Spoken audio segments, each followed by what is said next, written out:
5-6 ने जी बिस्मिल्लाहिर्रहमानिर्रहीम। दोस्तों अज तुहानू ਉਹ नस्ल वहान लगे ਉਹ सलेटे वहान लगे कि ਜਿਹੜੇ सलेटे कदी घरों नसे नहीं।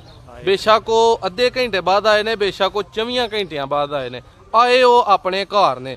उस्ताद पप्पू वैना साहब की छत ते पहुंचे हुंदल तो इन्हों का तलक है। बहुत ही मरूफ उस्ताद ने। जी उस्ताद जी केड़ी नस्ल का शौक करवान लगे हो, की उस बारे दसो जनाब। मेरे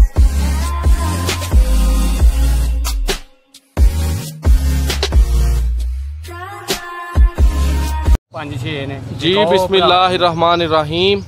दोस्तों अज तुहानू ਉਹ नस्ल वहान लगे ਉਹ सलेटे वहान लगे कि ਜਿਹੜੇ सलेटे कदी घरों नसे नहीं। बेशक वो अद्धे घंटे बाद आए ने, बेशक वो 24 घंटिया बाद आए ने।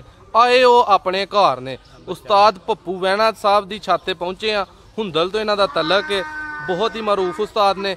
जी उस्ताद जी केड़ी नस्ल का शौक करवान लगे हो, की उस बारे दसो जनाब। मेरे को एक किंग कोपरा कबूतर होया काली सिरी, उस कबूतर के माड़ा माड़ा छापा ही ते टैडी जी कबूतरी नाल लाई काली सिरी काली पूछ ली। एक बच्चा उन्होंने सलेटा मारना होंगे तो एक बच्चा पवाना होंगे चीना जिहा ते मसन काली सिरी वाला, बाद काली सिरी वाला काली पूछ वाला हो जाता।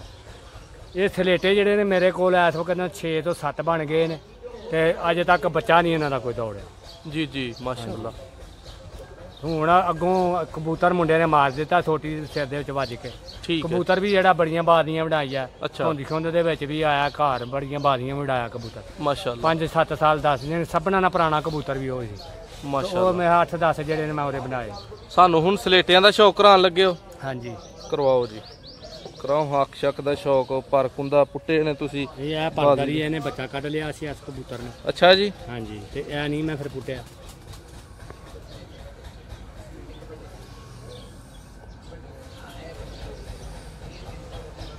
दोस्तों हक दा शौक करो भरावां ना। सानू शौक करके बहुत मज़ा आ रहा, लेकिन साडे भरा सानू कमेंटां च दसदे नहीं कि की वीडियो वेख के मुहब्बत प्यार कोई तो यार क्या करो।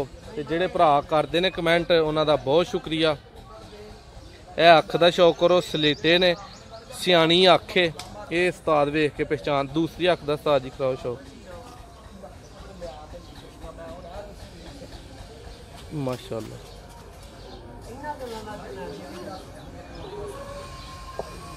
ਇਹਦਾ ਪਰ ਕੁੰਦਾ ਵੇਖਣਾ ਹੈ। हाँ ਇਹਦਾ पर कुंदा भाव कि यह परदा ने ਇਹਨੇ ਬੱਚਾ ਕੱਢਿਆ ਹੈ माशाअल्लाह।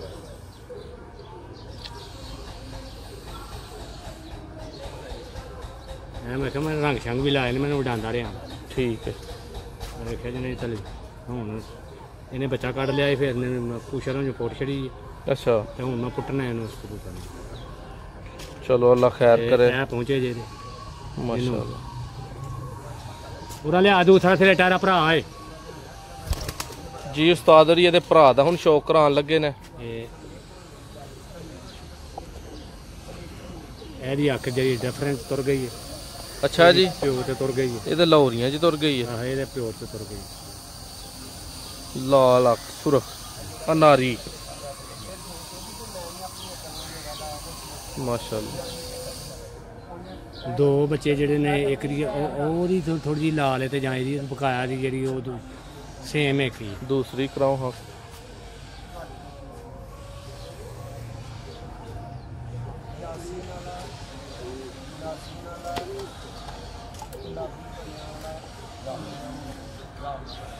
माशाअल्लाह। ये पहुंचे छड्डो इन्हूं जरा थल्ले। ओ एक सलेटा बच्चा होने पानी पा विच। जी दोस्तों को इजाजत चाहांगे। उस्ताद होरी कुछ लफज इन्हां दे बारे च अगर होर बयान करना चाहन इस नस्ल दे ते जरूर। इंशाअल्लाह ताला अगों मैं ये 6 मेरा ख्याल है मेरे कोल ने। अगों जिदन कबूतर मरिया ही अंडे दिते हैं, अगों मैं फिर अंडे धरे वो भी 2 बच्चे निकल आए हैं। ठीक है। एक बच्चा हुण सलेटा पे फिरदा बाहर ते एक 2 फिरदे ने पे, एक चीना जिहा जालदार जिहा ते एक जेड़ा सलेटा है ते 2 भी नहीं नसदे जेड़े रंग च मर्जी हो। जी दोस्तों को इजाजत चाहांगे। बहुत शुक्रिया।